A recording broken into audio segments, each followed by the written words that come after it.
Welcome into the fast break here on Inside the Auburn Tigers. Jason Caldwell and Mark Murphy from Inside the Auburn Tigers magazine, newsletters, and autigers.com. And Mark, obviously a lot of distractions for Auburn basketball, not only this week but in this whole preseason. And you look in the exhibition opener against Barry, and it looked like a lot of the same thing we saw from last season. And boy, that's a challenge for Auburn heading into Norfolk State Friday night. Turn things around, put all that behind them, and just play basketball. Offensively they were fine in the exhibition game, but defensively and rebounding they weren't fine. They need to get better in both those areas.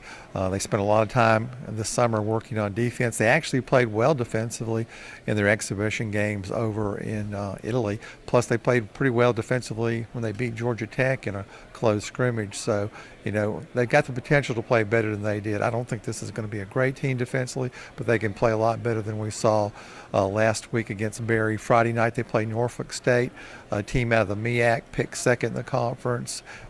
Team has got a couple good players, including their first team all-league point guard, a second-team forward. So it's going to be interesting to see how Auburn responds after a poor performance. It is, and Mark Bruce Pearl was asked on Thursday, was he surprised at the disappointment? And his answer was pretty obvious. It's the same thing that we were too. We were really surprised because we've seen all summer how much focus they put on the defensive end, and then it just reverted back to old habits in the game, and they spent a lot of time since then working on defense. And it's going to be really interesting to see how much different that defense looks Friday night. I agree, and it looks like, unless something changes, that Austin Wiley is not going to be in there in the middle of the defense to be the defensive stopper and shot blocker. D'Angelo Purefoy is not cleared to play yet either.